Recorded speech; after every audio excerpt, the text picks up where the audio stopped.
ಸಿದ್ದು ನಂತರ ಸತೀಶ್ಗೆ ಪಟ್ಟ ಒಲ್ದು ಬರುತ್ತಾ?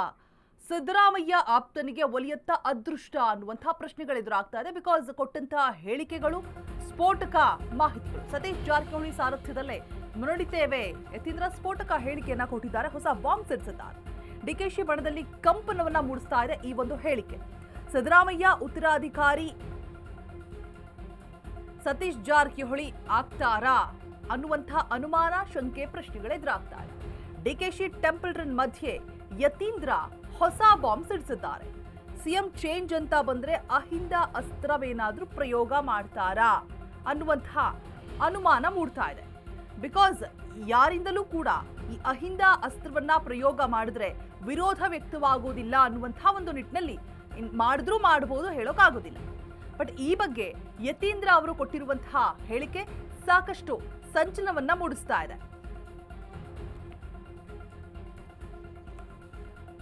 ಯತೀಂದ್ರ ಸ್ಫೋಟಕ ಹೇಳಿಕೆ ಡಿಕೆಶಿ ಬಣದಲ್ಲಿ ಇದೀಗ ಕಂಪನವನ್ನ ಮೂಡಿಸ್ತಾ ಇರುವಂತದ್ದು. ಸಿದ್ದರಾಮಯ್ಯ ಉತ್ತರಾಧಿಕಾರಿ ಸತೀಶ್ ಜಾರಕಿಹೊಳಿ ಆಗ್ತಾರಾ? ಡಿಕೆಶಿ ಟೆಂಪಲ್ ರನ್ ಮಧ್ಯೆ ಯತೀಂದ್ರ ಹೊಸ ಬಾಂಬ್ ಸಿಡಿಸಿದ್ದಾರೆ. ಸಿಎಂ ಚೇಂಜ್ ಅಂತ ಬಂದ್ರೆ ಅಹಿಂದ ಅಸ್ತ್ರವನ್ನ ಪ್ರಯೋಗ ಮಾಡುವಂತಹ ಸಾಧ್ಯತೆಗಳೇನಾದ್ರೂ ಇದೆಯಾ ಕಾದ್ ನೋಡ್ಬೇಕು. ಬಿಕಾಸ್ ಅವ್ರು ಕೊಟ್ಟಂತಹ ಹೇಳಿಕೆ ಸಾಕಷ್ಟು ಚರ್ಚೆಗೆ, ಊಹಾಪೋಹಗಳಿಗೆ ಹಾಗೆ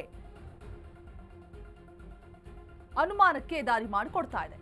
ಅಹಿಂದ ಅಸ್ತ್ರವನ್ನ ಪ್ರಯೋಗ ಮಾಡಿದ್ರೆ ಯಾರಿಂದಲೂ ಕೂಡ ವಿರೋಧ ವ್ಯಕ್ತವಾಗುವುದಿಲ್ಲ ಅನ್ನುವಂತಹ ನಿಟ್ಟಿನಲ್ಲಿ ಉತ್ತರಾಧಿಕಾರಿ ಯಾರಾಗ್ತಾರೆ? ಸಿಎಂ ಕುರ್ಚಿ ಮೇಲೆ ಕಣ್ಣಿಟ್ಟು ಡಿಕೆ ಶಿವಕುಮಾರ್ ಒಂದು ಕಡೆ ತಂತ್ರವನ್ನ ಹಿಡಿತಿದ್ದಾರಾ? ಕನಕಪುರ ಬಂಡೆ ಪ್ಲಾನ್ಗೆ ಡೈನಮೈಟ್ ಅಂತ ಹೇಳ್ತಿದ್ದಾರಾ ಸಿಎಂ? ಈ ಬಾರಿ ಅಧಿಕಾರದ ಸಂದರ್ಭದಲ್ಲಿ ಡಿಕೆಶಿಗೆ ಸಿಗೋದಿಲ್ವಾ? ಹಾಗಿದ್ರೆ ಸಿಎಂ ಪಟ್ಟ. ಡಿಕೆಶಿ ತಂತ್ರಕ್ಕೆ ಪ್ರತಿತಂತ್ರವನ್ನ ಹೂಡ್ತಾ ಇದ್ದಾರಾ ಸಿದ್ದರಾಮಯ್ಯ? ಬಿಕಾಸ್ ಯತೀಂದ್ರ ಕೊಟ್ಟಿರುವಂತಹ ಹೇಳಿಕೆ ಹಾಗಿದೆ.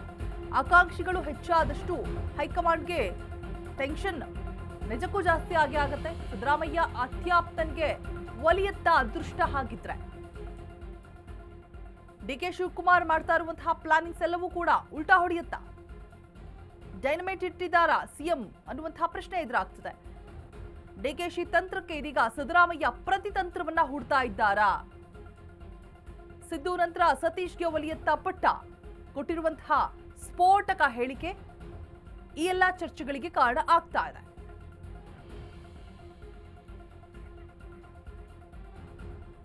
ಹೆಚ್ಚಿನ ಡೀಟೇಲ್ಸ್ ಅನ್ನ ಕೊಡೋದಕ್ಕೆ ನಮ್ಮ ಪ್ರತಿನಿಧಿ ದೀಪಾ ಕುಕ್ಕವಾಡ ದೂರವಾಣಿ ಸಂಪರ್ಕದಲ್ಲಿ ಜಾಯಿನ್ ಆಗ್ತಾ ಇದ್ದಾರೆ. ದೀಪಾ, ಕೊಟ್ಟಿರುವಂತಹ ಹೇಳಿಕೆ ಒಂದು ರೀತಿಯಾಗಿ ಸಾಕಷ್ಟು ಸಂಚಲನವನ್ನ ಮೂಡಿಸ್ತಾ ಇದೆ. ಏನಾಗಬಹುದು ಅನ್ನುವಂತಹ ಕುತೂಹಲ ಒಂದ್ ಕಡೆ ಇದೆ. ಡಿಕೆಶಿ ತಂತ್ರಕ್ಕೆ ಪ್ರತಿತಂತ್ರವನ್ನ ಹಿಡಿಯೋದಕ್ಕೆ ಮುಂದಾಗ್ತಾ ಇದ್ದಾರೆ ಸಿದ್ದರಾಮಯ್ಯ ಅನ್ನುವಂಥದ್ದು. ರೋಜಾ, ಯಾರೇ ಸಿಎಂ ಆಗ್ಬೇಕು ಅಂದ್ರೂ ಕೂಡ ಅದು ಸಿದ್ದರಾಮಯ್ಯ ಒಂದು ಒಪಿನಿಯನ್ ಅಂತೂ ಕೊಡ್ಲೇಬೇಕಾಗುತ್ತೆ. ಅಂದ್ರೆ ಬಿಜೆಪಿಯಲ್ಲೂ ಕೂಡ ಇದೇ ರೀತಿಯಾದಂತಹ ಪರಿಸ್ಥಿತಿ ಒಂದು ನಿರ್ಮಾಣ ಆಗಿತ್ತು. ಅಂದ್ರೆ ಯಡಿಯೂರಪ್ಪನವರನ್ನ ಕೆಳಗಿಳಿಸಿದಂತಹ ಸಂದರ್ಭದಲ್ಲಿ ಯಡಿಯೂರಪ್ಪನವರು ಸೂಚಿಸಿದಂತಹ ವ್ಯಕ್ತಿಗೆ ಹೈಕಮಾಂಡ್ ಸಿಎಂ ಮಾಡುವಂತಹ ಕೆಲಸ ಮಾಡಿತ್ತು. ಆಗ ಬೊಮ್ಮಾಯಿ ಸಿಎಂ ಆದ್ರು ಅನ್ನುವಂತಹದ್ದು ಸದ್ಯ ಬಿಜೆಪಿ ವಲಯದಲ್ಲಿ ಕೇಳಿದ್ದಂತಹ ಮಾತು. ಅದೇ ರೀತಿಯಾದಂತಹ ಒಂದು ವ್ಯವಸ್ಥೆ ಇನ್ ಕೇಸ್ ಏನಾದ್ರೂ ಕಾಂಗ್ರೆಸ್ ನಲ್ಲಿ ಸಿಎಂ ಅನ್ನ ಬದಲಾವಣೆ ಮಾಡಬೇಕು, ಸಿದ್ದರಾಮಯ್ಯ ಅವರನ್ನ ಕೆಳಗಿಳಿಸಬೇಕು ಅನ್ನುವಂತಹದ್ದು ಅಷ್ಟು ಸುಲಭದ ಮಾತಲ್ಲ. ಸಿಎಂ ನ ಕೆಳಗಿಳಿಸಿದ್ದೇ ಆಗಿದ್ದಲ್ಲಿ ಅವರು ಸೂಚಿಸಿದಂತಹ ವ್ಯಕ್ತಿಗೆ ಅವರು ಸಿಎಂ ಸ್ಥಾನವನ್ನ ಅಥವಾ ಸ್ಥಾನಮಾನವನ್ನ ಕೊಡಬೇಕು ಅನ್ನುವಂತಹದ್ದು ಆಗೇ ಆಗುತ್ತೆ. ಅಂತಹ ನಿಟ್ಟಿನಲ್ಲಿ ನೋಡ್ತಾ ಹೋದ್ರೆ ಡಿಕೆ ಶಿವಕುಮಾರ್ ಅವರಿಗೆ ಅಷ್ಟು ಸುಲಭದ ಮಾತಿಲ್ಲ. ಯಾಕಂದ್ರೆ ಅಷ್ಟು ಸುಲಭಕ್ಕೆ ಸಿಗುವಂತಹ ಸ್ಥಾನ ಅದಾಗಿಲ್ಲ.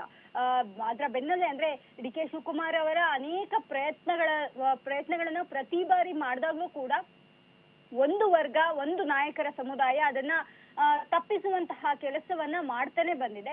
ಇದರ ಮುಂದುವರೆದ ಭಾಗವೇ ಇದಾ ಅನ್ನುವಂತಹ ಪ್ರಶ್ನೆ ಇದೀಗ ಎದ್ದಿದೆ. ಯತೀಂದ್ರ ಅವರ ಒಂದು ವೇದಿಕೆ ಮೇಲಿನ ಹೇಳಿಕೆ ಏನಿದೆ ಅದು ದೊಡ್ಡ ಮಟ್ಟದ ಸಂಚಲನದ ಜೊತೆಗೆ ನಾಯಕರಲ್ಲೇ ಒಂದಿಷ್ಟು ಗೊಂದಲವನ್ನ ಮೂಡಿಸಿರುವಂತಹದ್ದು. ಸಡನ್ ಆಗಿ ಈ ರೀತಿಯಾದಂತಹ ಹೇಳಿಕೆ ಯಾಕೆ ಬಂತು ಅಂತ. ಹಾಗಾಗಿ ಸದ್ಯದ ಮಟ್ಟಿಗೆ ಇದು ಚರ್ಚೆಯಲ್ಲಿರುವ ವಿಚಾರ ಆದ್ರೂ ಕೂಡ ಸ್ಪಷ್ಟನೆಯನ್ನ ಒಂದು ರೀತಿಯಾಗಿ ಸಿದ್ದರಾಮಯ್ಯ ಅಥವಾ ಹೈಕಮಾಂಡ್ ನಾಯಕರೇ ನೀಡಬೇಕಾಗುತ್ತೆ. Roja, alright, thank you Deepa Kukkawada ತಮ್ಮೆಲ್ಲ ಡೀಟೇಲ್ಸ್ಗಾಗಿ.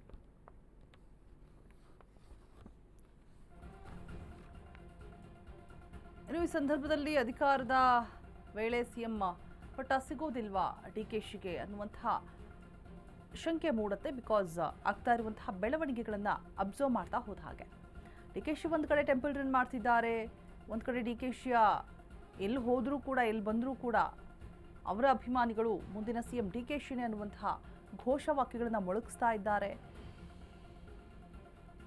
ಒಂದು ಕಡೆ ಡಿಕೆಶಿ ಕೂಡ ಕಾದ್ ನೋಡೋಣ ಏನಾಗುತ್ತೆ ಅನ್ನುವಂತಹ ಒಂದು ರೀತಿಯಾಗಿ ದ್ವಂದ್ವ ಹೇಳಿಕೆಗಳನ್ನು ಭರವಸೆಯನ್ನು ಕೂಡ ಕೊಟ್ಟಿರ್ತಾರೆ. ಬಟ್ ಇದೆಲ್ಲದರ ಮಧ್ಯೆ ಈಗ ಕೊಟ್ಟಿರುವಂತಹ ಹೇಳಿಕೆ ಸಾಕಷ್ಟು ಚರ್ಚೆಗೆ ಕಾರಣ ಆಗ್ತಾ ಇದೆ.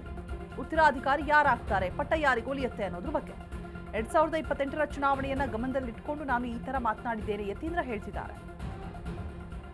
ಸಚಿವ ಸತೀಶ್ ಜಾರಕಿಹೊಳಿ ಮಾರ್ಗದರ್ಶನವನ್ನ ಮಾಡಲಿ, ನಾನು ರಾಜಕೀಯ ಉತ್ತರಾಧಿಕಾರಿ ಬಗ್ಗೆ ಮಾತನಾಡ್ತಾ ಇಲ್ಲ ಅಂತ ಒಂದು ಕಡೆ ಕ್ಲಾರಿಟಿನೂ ಕೊಡೋ ರೀತಿಯಲ್ಲಿ ಮಾತಾಡಿದ್ದಾರೆ. ಸಿದ್ದರಾಮಯ್ಯ ಬಿಟ್ರೆ ಸತೀಶ್ ಜಾರಕಿಹೊಳಿಗೆ ಶಕ್ತಿ ಇದೆ, ತಂದೆಯವರಿಗೆ ಸಾಮಾಜಿಕ ನ್ಯಾಯದಲ್ಲಿ ನಂಬಿಕೆ ಕೂಡ ಇದೆ, ಇನ್ನು ಅದೇ ಸಿದ್ಧಾಂತದಲ್ಲಿ ನಂಬಿಕೆ ಇಟ್ಕೊಂಡು ಸತೀಶ್ ಹೋಗ್ತಾ ಇದ್ದಾರೆ. ಸತೀಶ್ ಜಾರಕಿಹೊಳಿ ಬಗ್ಗೆ ಸಾಕಷ್ಟು ವಿಶ್ವಾಸವನ್ನು ವ್ಯಕ್ತಪಡಿಸ್ತಾ ಇದ್ದಾರೆ ಯತೀಂದ್ರ. ಈ ರೀತಿಯಾಗಿ ಹೇಳಿಕೆಯನ್ನ ಕೊಡೋದ್ರ ಮುಖಾಂತರ ಏನ್ ಹೇಳಿದ್ರು, ತಂದೆಯವರು ಯಾವಾಗಲೂ ಕೂಡ ಸಾಮಾಜಿಕ ನ್ಯಾಯದಲ್ಲಿ ನಂಬಿಕೆ ಇಟ್ಕೊಂಡಿರುವಂತವ್ರು, ಕಾಂಗ್ರೆಸ್ ಜಾತ್ಯತೀತ ಸಿದ್ಧಾಂತ ನಂಬಿಕೆ ಇಟ್ಕೊಂಡಿರೋರು, ಅದೇ ಸಿದ್ಧಾಂತಗಳಲ್ಲಿ ಸತೀಶ್ ಜಾರಕಿಹೊಳಿ ಕೂಡ ನಂಬಿಕೆ ಇಟ್ಕೊಂಡು ಅದೇ ಪ್ರಕಾರ ನಡ್ಕೊಂಡು ಹೋಗ್ತಿರೋರು. 2028 ಆದ್ಮೇಲೆ ಚುನಾವಣೆಗೆ ತಂದೆಯವ್ರು ನಿಂತ್ಕೊಳ್ಳಲ್ಲ ಅಂತ ಹೇಳಿದ್ದಾರೆ. ಸೊ ಅದಾದ್ಮೇಲೆ ಆ ಕಾಂಗ್ರೆಸ್ ಸಿದ್ಧಾಂತನ ಇಟ್ಕೊಂಡು, ಜಾತ್ಯತೀತ ಸಿದ್ಧಾಂತ ಇಟ್ಕೊಂಡು ಇಷ್ಟೊಂದು ಜನ ರಾಜಕಾರಣಿಗಳು ಇದ್ದಾರೆ ನಮ್ಮ ಪಕ್ಷದಲ್ಲಿ, ಬಹಳಷ್ಟು ಯುವ ರಾಜಕಾರಣಿಗಳಿದ್ದಾರೆ. ಸೊ ಅವ್ರನ್ನೆಲ್ಲ ಅವ್ರು ಲೀಡ್ ಮಾಡ್ಲಿ, ಅವ್ರಿಗೆಲ್ಲರೂ ಮಾರ್ಗದರ್ಶನ ಕೊಡ್ಲಿ ಅಂತ ಅಷ್ಟೇ ನಾನು ಯಾಕೆ ಹೇಳಿದೆ ಅಂತಂದ್ರೆ ಅವರು ಕೂಡ ಅದೇ ಸಿದ್ಧಾಂತಗಳ ನಂಬಿಕೆ ಇಟ್ಕೊಂಡಿರೋರು. ಸೊ ಆ ರೀತಿ ಆ ತರ ಜಾತ್ಯತೀತ ಸಿದ್ಧಾಂತ, ಸಾಮಾಜಿಕ ನ್ಯಾಯ ಸಿದ್ಧಾಂತ ಇದ್ರೊಂದು ನಂಬಿಕೆ ಇಟ್ಕೊಂಡು ಬೇಕಾದಷ್ಟು ಜನ ಲೀಡರ್ಗಳು ಇದ್ದಾರೆ. ತಂದೆಯವರು ಈಗ ಅವ್ರನ್ನೆಲ್ಲ ಲೀಡ್ ಮಾಡ್ತಾ ಇದ್ದಾರೆ. 2028 ಆದ್ಮೇಲೂ ಮತ್ತೆ ಅದೇ ರೀತಿ ಲೀಡ್ ಮಾಡ್ತಾರೆ ಇಲ್ವೋ ಗೊತ್ತಿಲ್ಲ. ಸೊ ಹಾಗಾಗಿ 2028 ಮೇಲೂ ಕೂಡ ನಮ್ಗೆ ಆ ರೀತಿ ಲೀಡ್ ಮಾಡೋರು ಬೇಕು, ಆ ಸೈದ್ಧಾಂತಿಕವಾಗಿ ರಾಜಕಾರಣ ಮಾಡುವಂತವ್ರು ಬೇಕು. ಅಂತ ನಾಯಕರಲ್ಲಿ ಸತೀಶ್ ಜಾರಕಿಹೊಳಿ ಸಾಹೇಬ್ರು ಕೂಡ ಒಬ್ಬರು. ಸೊ ಹಾಗಾಗಿ ಆ ತರ ಯಾರ್ಯಾರು ಆ ಸಿದ್ಧಾಂತದ ನಂಬಿಕೆ ಇಟ್ಕೊಂಡಿದ್ದಾರೆ ಎಲ್ಲ ರಾಜಕಾರಣಿಗಳು ಮಾರ್ಗದರ್ಶನ ಮಾಡಿ ಕೊನೆ ದಿನಗಳಿಂದ 2028 ಗಮನದಲ್ಲಿ ಇಟ್ಕೊಂಡು ನಾನು ಹೇಳಿದ್ದು ಕೊನೆ ದಿನ ಅಂತಂದ್ರೆ ನಾಳೆ ಕೊನೆ ದಿನ. ಕಾಂಗ್ರೆಸ್ ಸಿದ್ಧಾಂತ ಅಂದ್ರೆ ಜಾತಿ ಸಿದ್ಧಾಂತ, ಪ್ರಗತಿಪರವಾದಂತ ಸಿದ್ಧಾಂತ, ಸಾಮಾಜಿಕ ನ್ಯಾಯ ಸಿದ್ಧಾಂತ. ಸೊ ಆ ಸಿದ್ಧಾಂತದ ನಂಬಿಕೆ ಇಟ್ಕೊಂಡಿರೋರಿಗೆ ಇವ್ರು ಲೀಡ್ ಮಾಡ್ಲಿ ಅಂತ ನಾನು ರಾಜಕೀಯ ಉತ್ತರಾಧಿಕಾರಿ ಬಗ್ಗೆ ಮಾತನಾಡಿದ್ರೆ ಅಂತ ಹೇಳಿದ್ದು. ಸೈದ್ಧಾಂತಿಕವಾಗಿ ರಾಜಕಾರಣ ಮಾಡೋರಿಗೆ ಅವ್ರು ಲೀಡ್ ಮಾಡ್ಲಿ, ಯಾಕಂದ್ರೆ ಕೂಡ ಅವರು ಕೂಡ ಒಬ್ಬ ಸೈದ್ಧಾಂತಿಕ ರಾಜಕಾರಣಿ. ಸೊ ಅಂತವ್ರನ್ನ ಅವ್ರು ಲೀಡ್ ಮಾಡ್ಲಿ ಅಂತ ಕಾಂಗ್ರೆಸ್ ಪಕ್ಷದ ಸಿದ್ಧಾಂತನೇ ಜಾತ್ಯತೀತ ಸಿದ್ಧಾಂತ. ಬಟ್ ನಿಜವಾಗ್ಲೂ ಆ ಸಿದ್ಧಾಂತಕ್ಕೆ ಹೋಲ್ಡ್ ಆನ್ ಆಗಿ ಅದನ್ನ ನಡ್ಸ್ಕೊಂಡು ಹೋಗುವಂತವ್ರು ಎಲ್ಲಾ ನಾಯಕರುಗಳು ಇಲ್ಲ. ಯಾಕೆಂತಂದ್ರೆ ನಾವೆಲ್ಲ ಇನ್ನು ಯುವ ರಾಜಕಾರಣಿಗಳಿದ್ದೀವಿ, ಅವರಷ್ಟು ದೊಡ್ಡ ಲೀಡ್ ಹಿರಿಯ ನಾಯಕರಲ್ಲಿ ಆ ತರದ್ದು ಬಹಳ ಕಮ್ಮಿ ಇರ್ತಾರೆ. ಸೊ ಅಂತವ್ರು ಲೀಡ್ ಮಾಡ್ಲಿ ಎಲ್ಲಾರ್ನು ಕೂಡ ಅಂತ ನವೆಂಬರ್ ಕ್ರಾಂತಿಯ ಮುನ್ಸೂಚನೆ ನೀಡಿದ್ರ ಅನ್ನೋ ರೀತಿಯಲ್ಲಿ ಚರ್ಚೆಗಳಾಗುತ್ತಿದೆ. ಅದೇ ಕಾರ್ಯಕ್ರಮದಲ್ಲಿ ನಾನು ಕೆಳಗೆ ವೇದಿಕೆಯಿಂದ ಬಂದಾಗ ಇದೇ ನವೆಂಬರ್ ಕ್ರಾಂತಿ ಬಗ್ಗೆ ಯಾರೋ ಪತ್ರಕರ್ತರು ಹೇಳಿದ್ರು. ಅವಾಗ ಅವ್ರಿಗೆ ಏನು ಉತ್ತರ ಕೊಟ್ಟಿದ್ದೀನಿ, ನವೆಂಬರ್ ಕ್ರಾಂತಿ ಅನ್ನೋದೆಲ್ಲ ಬರೀ ಊಹಾಪೋಹ, ಆ ರೀತಿ ಬರೀ ಮಾತನಾಡ್ಕೊಂಡೇ ಬರ್ತಿದ್ದಾರೆ, ಯಾವುದೇ ನಾಯಕತ್ವದ ಬದಲಾವಣೆ ಪ್ರಶ್ನೆ ಇಲ್ಲ, ಆ ತರ ಚರ್ಚೆ ನಮ್ಮ ಪಕ್ಷದಲ್ಲಿ ನಡೆದಿಲ್ಲ ಅಂತಲೇ ನಾನು ಉತ್ತರ ಹೇಳಿದೆ. ತಾವು ಹೇಳೋದಿಗೆ ಅಂದ್ರೆ 2ನೇ ಲೆವೆಲ್ 3ನೇ ಲೆವೆಲ್ ಏನು ಲೀಡರ್ಸ್ ಗಳಿದ್ದಾರೆ ಅವರಿಗೆ ಒಂದು ಮಾದರಿಯಾಗಿ ತಗೊಂಡು ಎಲ್ಲ ಅವ್ರು ಲೀಡ್ ಮಾಡಿ ಅವ್ರಿಗೂ ಕೂಡ ಸಿದ್ಧಾಂತಿಕ ರಾಜಕಾರಣ ಮಾಡೋದಕ್ಕೆ ಪ್ರೇರಣೆ ಆಗಲಿ ಅಂತ ಹೇಳಿದ್ರು.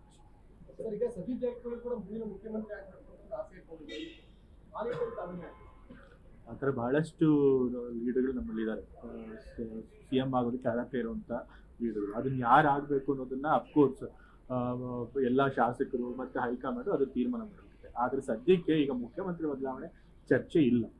ಸರಿ, ಸಿದ್ದರಾಮಯ್ಯ ಅವರನ್ನು ಹೊರತುಪಡಿಸಿದ್ರೆ ಅವರ ಸ್ಥಾನ ತುಂಬುವ ಶಕ್ತಿ ಸತೀಶ್ ಜಾರಕಿಹೊಳಿ ಅವರಿಗೆ ಇದೆಯಾ?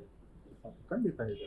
ತಂದೆಯವರು ರಾಜಕೀಯ ನಿವೃತ್ತಿ ತಗೊಂಡ್ಮೇಲೆ ಆ ರೀತಿ ಸೈದ್ಧಾಂತಿಕ ರಾಜಕಾರಣ ಮಾಡೋ ಕೆಲವೇ ಅರ್ಹರಿರುವಂತ ಕೆಲವೇ ಲೀಡರ್ಗಳಲ್ಲಿ ಸತೀಶ್ ಜಾರಕಿಹೊಳಿ ಅವರು ಕೂಡ ಏನ್ ಹೇಳಿದ್ರು, ತಂದೆಯವರು ಯಾವಾಗಲೂ ಕೂಡ ಸಾಮಾಜಿಕ ನ್ಯಾಯದಲ್ಲಿ ನಂಬಿಕೆ ಇಟ್ಕೊಂಡಿರುವಂತವ್ರು, ಕಾಂಗ್ರೆಸ್ ಜಾತ್ಯತೀತ ಸಿದ್ಧಾಂತ ನಂಬಿಕೆ ಇಟ್ಕೊಂಡಿರೋರು, ಅದೇ ಸಿದ್ಧಾಂತಗಳಲ್ಲಿ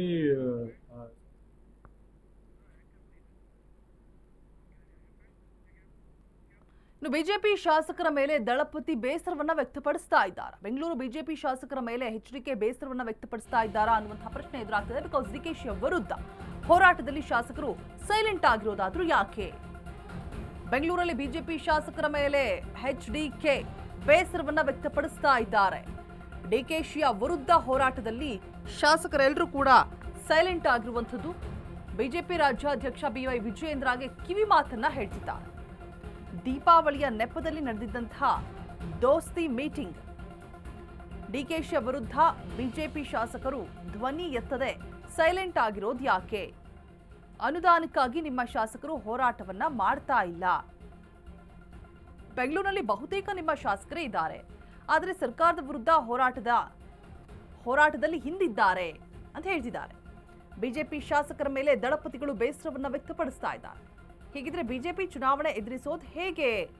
ಸೂಕ್ಷ್ಮವಾಗಿ ಗಮನಿಸಿ, ಎಲ್ಲರೂ ಕೂಡ ಒಗ್ಗಟ್ಟಾಗಿ ಹೋದ್ರೆ ಲಾಭ ಇರುತ್ತೆ. Otherwise no use. ಬಿಜೆಪಿ ಶಾಸಕರ ಮೇಲೆ ಬೇಸರ ವ್ಯಕ್ತಪಡಿಸ್ತಾ ಇರುವಂಥದ್ದು ದಳಪತಿಗಳು.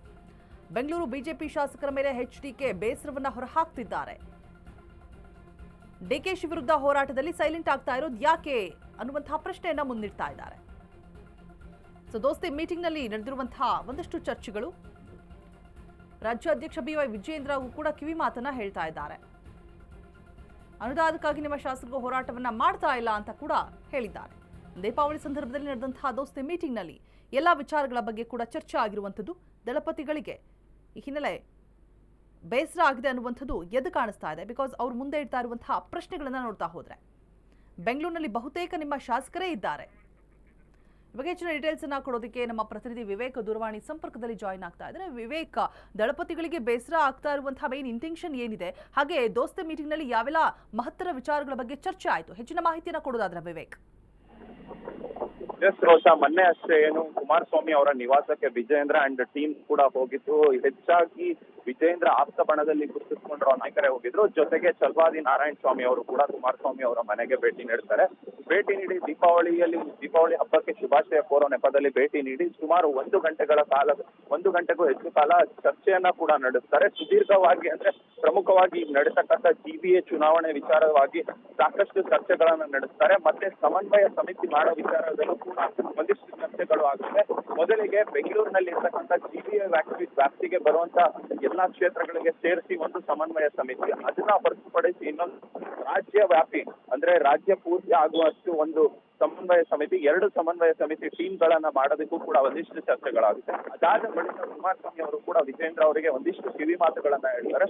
ಅದರಲ್ಲಿ ಪ್ರಮುಖವಾಗಿ ಯಾವುದು ಅಂದ್ರೆ, ಈಗಾಗಲೇ ಸರ್ಕಾರದ ವಿರುದ್ಧ ಯಾವುದೇ ಹೋರಾಟಗಳು ಅಂತ ಬಂದ್ರೆ ಬೆಂಗಳೂರು ಶಾಸಕರು ಪ್ರಮುಖವಾಗಿ ಎಲ್ಲೂ ಕೂಡ ಕಾಣಿಸ್ಕೊಳ್ಳೋದಿಲ್ಲ. ಎಲ್ಲ ಬೇರೆ ಕಡೆಯ ಶಾಸಕರು ಅಂದ್ರೆ ಬೇರೆ ಭಾಗದ ಬೇರೆ ಕ್ಷೇತ್ರಗಳ ಶಾಸಕರು ಕಾಣಿಸ್ಕೊಳ್ತಾರೆ. ಬೆಂಗಳೂರು ಭಾಗದ ಶಾಸಕರು ಯಾಕೆ ಈ ಪ್ರತಿಭಟನೆಗಳಲ್ಲಿ ಗೈರಾಗ್ತಾರೆ? ಮತ್ತೆ ಯಾವುದೇ ಒಂದು ವಿಚಾರ DK ಶಿವಕುಮಾರ್ ಅವರ ವಿರುದ್ಧ ಮಾತನಾಡೋದಾಗಿರ್ಬೋದು, DK ಶಿವಕುಮಾರ್ ವಿರುದ್ಧ ನಿಲ್ಲೋದಾಗಿರ್ಬೋದು, ಎಲ್ಲೂ ಕೂಡ ಬೆಂಗಳೂರು ಶಾಸಕರು ಮಾಡೋದಿಲ್ಲ. ಒಂದ್ ರೀತಿಯ ಎಲ್ಲೋ ಒಂದ್ ಕಡೆ ಬೆಂಗಳೂರು ಶಾಸಕರು DK ಶಿವಕುಮಾರ್ ಅವರ ಹಿಂಬಲದಲ್ಲಿ ನಿಂತಿರಂಗೆ DK ಶಿವಕುಮಾರ್ ಅವರ ಕಡೆ ಒಂದಿಷ್ಟು ಒಲವುಗಳನ್ನ ತೋರಿಸ್ತಾರೆ. ಯಾಕೆ ಈ ರೀತಿಯಾಗಿ ಮಾಡ್ತಾರೆ ನಿಮ್ಮ ಶಾಸಕರು, ಇದನ್ನೆಲ್ಲ ಸರಿಪಡಿಸ್ಕೊಳ್ಳಿ ಅನ್ನೋ ಮಾತುಗಳನ್ನ ಕೂಡ ಕುಮಾರಸ್ವಾಮಿ ಅವರು ವಿಜಯೇಂದ್ರ ಹೇಳಿದ್ದಾರೆ.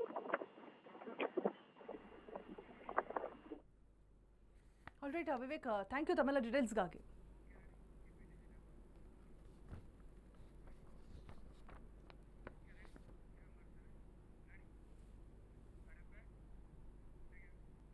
ಸಿಎಂ ತವರು ಜಿಲ್ಲೆಯಲ್ಲೇ ಮೈಸೂರಿನಲ್ಲಿ ಭ್ರೂಣ ಹತ್ಯೆ ಪ್ರಕರಣ ನಡೆದು ಹೋಗಿದೆ. ಈ ವಿಚಾರವಾಗಿ ಐಷಾರಾಮಿ ಮನೆಯಲ್ಲಿ ಕೃತ್ಯ ಎಸಗ್ತಾ ಇದ್ದಂತಹ ಗ್ಯಾಂಗ್ ಇದೀರ ಅಂದರಾಗಿರುವಂಥದ್ದು. ಮೈಸೂರು ತಾಲೂಕಿನ ಹನುಗನಹಳ್ಳಿಯಲ್ಲಿ ನಡೆದಿರುವಂತಹ ಹೃದಯ ವಿದ್ರಾವಕ ಘಟನೆ. ಸಿಎಂ ತವರು ಜಿಲ್ಲೆ ಮೈಸೂರಿನಲ್ಲೇ ನಡೆದಿರುವಂತಹ ಕೃತ್ಯ. ಐಷಾರಾಮಿ ಮನೆಯಲ್ಲಿ ಕೃತ್ಯವನ್ನ ಎಸಗ್ತಾ ಇದ್ದಂತಹ ಗ್ಯಾಂಗ್ ಇದೀಗ ಅಂದರಾಗಿರುವಂಥದ್ದು. ಮೈಸೂರು ತಾಲೂಕಿನ ಹನುಗನಹಳ್ಳಿಯಲ್ಲಿ ನಡೆದಿರುವಂತಹ ಘಟನೆ. ಹೋಟೆಲ್ ಇರುವಾಗಲೇ ಮಗು ಗಂಡೋ ಹೆಣ್ಣೋ ಅನ್ನುವಂತಹ ವಿಚಾರನ ತಿಳ್ಕೊಳ್ಳೋದಕ್ಕೆ ಮುಂದಾಗ್ತಾರೆ. ಗ್ರಾಮೀಣ ಭಾಗದ ಮಹಿಳೆಯರೇ ಗ್ಯಾಂಗ್ನ ಟಾರ್ಗೆಟ್ ಮಾಡಿರುವಂಥದ್ದು. ಪೊಲೀಸರ ಮತ್ತು ಆರೋಗ್ಯ ಇಲಾಖೆ ಜಂಟಿ ಕಾರ್ಯಾಚರಣೆ ಕೂಡ ನಡೆಸ್ತಾ ಇದೆ. ಈ ಬಗ್ಗೆ ಭ್ರೂಣ ಹತ್ಯೆ ನಡೆಸ್ತಾ ಇದ್ದವರನ್ನ ಬಂಧಿಸಿದ್ದಾರೆ ಖಾಕಿ ಪಡೆ. ಮಹಿಳೆಯರಿಂದ ಲಕ್ಷ ಹಣವನ್ನ ಪಡೆದುಕೊಂಡು ಕಿಡಿಗೇಡಿಗಳ ಕೃತ್ಯವನ್ನ ಎಸಗ್ತಾ ಇದ್ದಾರೆ. ಭ್ರೂಣ ಹತ್ಯೆ ಕೃತ್ಯಕ್ಕೆ ಬಳಸಿದ್ದಾರೆ. ಎಲ್ಲವನ್ನೂ ಕೂಡ ವಶಕ್ಕೆ ಪಡೆದುಕೊಂಡಿರುವಂಥದ್ದು.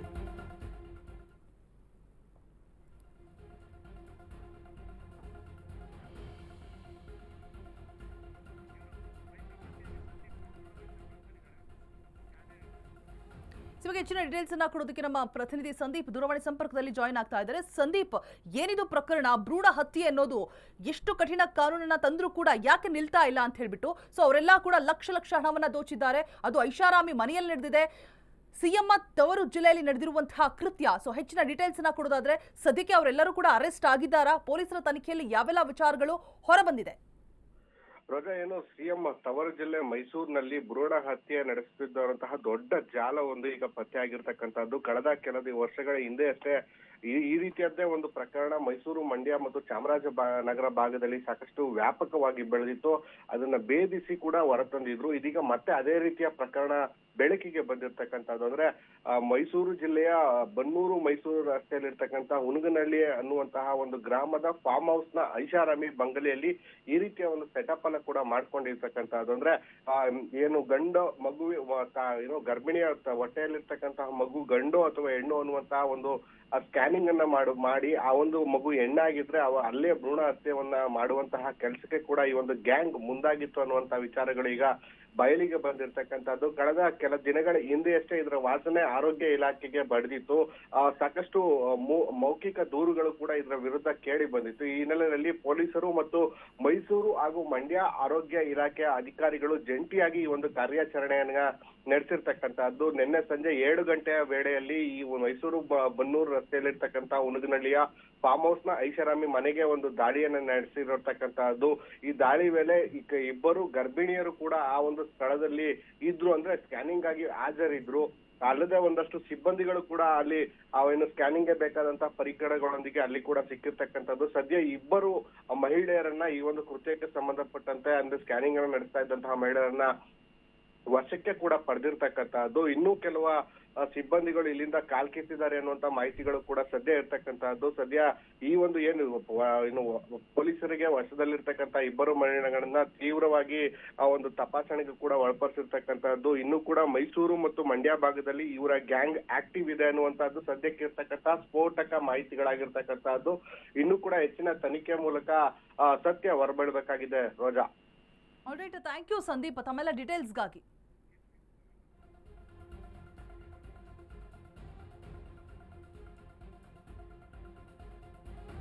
ಇನ್ನು ಬೆಂಗಳೂರಿನಲ್ಲಿ ರಾತ್ರಿ ಸುರಿದಂತಹ ಮಳೆಗೆ ಭಾರಿ ಅವಾಂತರವೇ ಸೃಷ್ಟಿಯಾಗಿದೆ. ಅಲಿ ಆಸ್ಕರ್ ರಸ್ತೆಯಲ್ಲಿ ಧರೆಗುರುಳಿದೆ ಮರದ ಕೊಂಬೆ. ಪೊಲೀಸ್ ಆಯುಕ್ತರ ಕಚೇರಿಗೆ ಹಿಂಭಾಗ ಘಟನೆ ನಡೆದಿರುವಂತದ್ದು. ಏಕಾಏಕಿ ರಸ್ತೆಗೆ ಉರುಳಿದೆ ಬೃಹತ್ ಮರದ ಕೊಂಬೆ. ಕುದರಳೆ ಅಂತರದಲ್ಲಿ ಅಪಾಯದಿಂದ 3 ಪಾರಾಗಿದ್ದಾರೆ. ಅಲಿ ಆಸ್ಕರ್ ರಸ್ತೆಯಲ್ಲಿ ಮರದ ಕೊಂಬೆ ಧರೆಗುರುಳಿರುವಂಥದ್ದು. ಪೊಲೀಸ್ ಆಯುಕ್ತರ ಕಚೇರಿಯ ಹಿಂಭಾಗ ನಡೆದಿರುವಂತಹ ಘಟನೆ. ಏಕಾಏಕಿ ರಸ್ತೆಗೆ ಉರುಳಿದೆ ಬೃಹತ್ ಮರದ ಕೊಂಬೆ.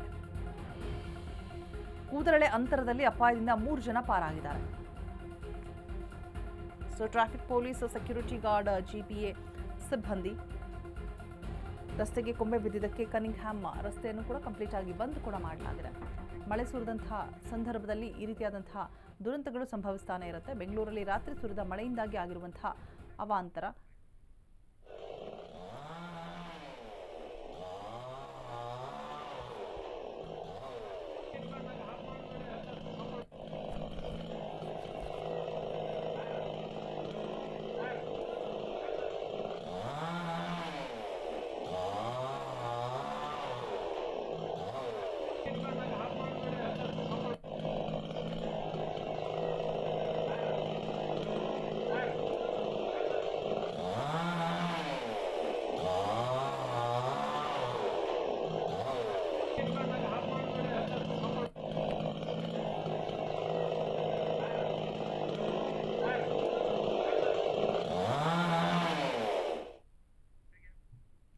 ಧಾರಾಕಾರ ಮಳೆಗೆ ಮಣ್ಣಲ್ಲಿ ಕುಸಿದಿದೆ ಪುರಾತನ ಬಾವಿ. ಕಡೂರು ತಾಲೂಕಿನ ಹಲವು ಭಾಗದಲ್ಲಿ ಭಾರಿ ಮಳೆ ಆಗ್ತಾ ಇದೆ. ಮಳೆಗೆ ಭೂಮಿಯೊಳಗೆ ಕುಸಿದಿದೆ ಪುರಾತನ ಕಲ್ಲಿನ ಬಾವಿ ಅನ್ನುವಂತಹ ಮಾಹಿತಿ. ಚಿಕ್ಕ ಕುರುಪು ಕೂಡ ಇಲ್ಲದಂತೆ ಮಣ್ಣಿನಲ್ಲಿ ಕುಸಿದು ಹೋಗಿದೆ ಬಾವಿ.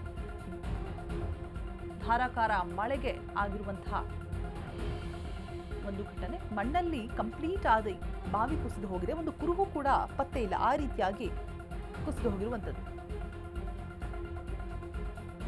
ಯಾವುದೇ ಆದಂತಹ ಚಿಕ್ಕ ಕುರುಹು ಕೂಡ ಪತ್ತೆ ಆಗಿಲ್ಲ. ದೊಡ್ಡ ದೊಡ್ಡ ಕಲ್ಲುಗಳು ಭೂಮಿಯೊಳಗೆ ಕುಸಿತ ಆಗಿರುವಂಥದ್ದು. ಕಳೆದ 4 ರಿಂದ 5 ದಿನಗಳ ಹಿಂದೆ ಭಾರಿ ಮಳೆಗೆ ಜನ ಕಂಗಾಲಾಗಿ ಹೋಗಿದ್ದಾರೆ. ಸೊ ನೋಡ್ತಾ ಇರ್ಬೋದು ಯಾವ ರೀತಿಯಾಗಿ ಬಾವಿ ಕುಸಿದು ಹೋಗಿದೆ ಅಂತ ಹೇಳ್ಬಿಟ್ಟು. ದೊಡ್ಡ ದೊಡ್ಡ ಕಲ್ಲುಗಳು ಇದ್ರೂ ಕೂಡ ಯಾವುದೇ ರೀತಿಯಾದಂತಹ ಪತ್ತೆ ಆಗಿಲ್ಲ. ಸೊ ಧಾರಾಕಾರ ಸುರಿದ ಮಳೆಗೆ ಜನ ಕಂಗಾಲಾಗಿ ಹೋಗಿದ್ದಾರೆ. 4 ರಿಂದ 5 ದಿನಗಳಿಂದ ಈ ರೀತಿಯಾಗಿ ಮಳೆ ಸುರಿತಾನೆ ಇದೆ. ಸೊ ಆ ರೀಸನ್ನಿಂದಾಗಿ ಈ ರೀತಿ ಆಗಿರುವಂಥದ್ದು, ಕಂಪ್ಲೀಟಾಗಿ ಕುಸಿದು ಹೋಗಿದೆ ಬಾವಿ. ಸೊ ಯಾವ ಕುರುಹು ಕೂಡ ಪತ್ತೆ ಆಗ್ತಾ ಇಲ್ಲ ನೋಡಿ. ಬಾವಿ ಅನ್ನುವಂಥ ಯಾವುದೇ ರೀತಿಯಾದಂತಹ ಕುರುಹು ಪತ್ತೆ ಆಗದೆ ಕಂಪ್ಲೀಟಾಗಿ ಕುಸಿದು ಹೋಗಿರುವಂತಹ ದೃಶ್ಯಗಳನ್ನು ನೀವು ದೃಶ್ಯಾವಳಿಗಳಲ್ಲಿ ಗಮನಿಸ್ತಾ ಇದ್ದೀರಾ. 4 ರಿಂದ 5 ದಿನದಿಂದ ಬಿಟ್ಟು ಬಿಡದೆ ಧಾರಾಕಾರ ಮಳೆ ಸುರಿತಾ ಇದೆ. ಜನರು ಕೂಡ ಕಂಗಾಲಾಗಿ ಹೋಗಿದ್ದಾರೆ ಮಳೆಯಿಂದಾಗಿ.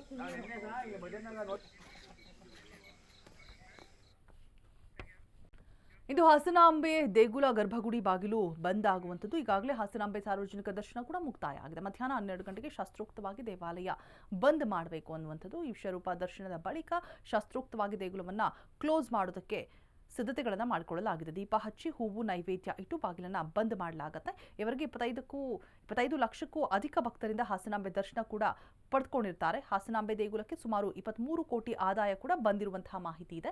ಅಕ್ಟೋಬರ್ 9ರಂದು ತೆರೆದಿದ್ದಂತಹ ಹಾಸನಾಂಬೆ ದೇಗುಲದ ಗರ್ಭಗುಡಿ ಲಾಡು ಟಿಕೆಟ್ ಮಾರಾಟದಿಂದ 23 ಕೋಟಿಗೂ ಹೆಚ್ಚು ಆದಾಯ ಬಂದಿದೆ ಅನ್ನುವಂತಹ ಮಾಹಿತಿ ಕೂಡ ಲಭ್ಯ ಆಗ್ತಾ ಇರುವಂಥದ್ದು.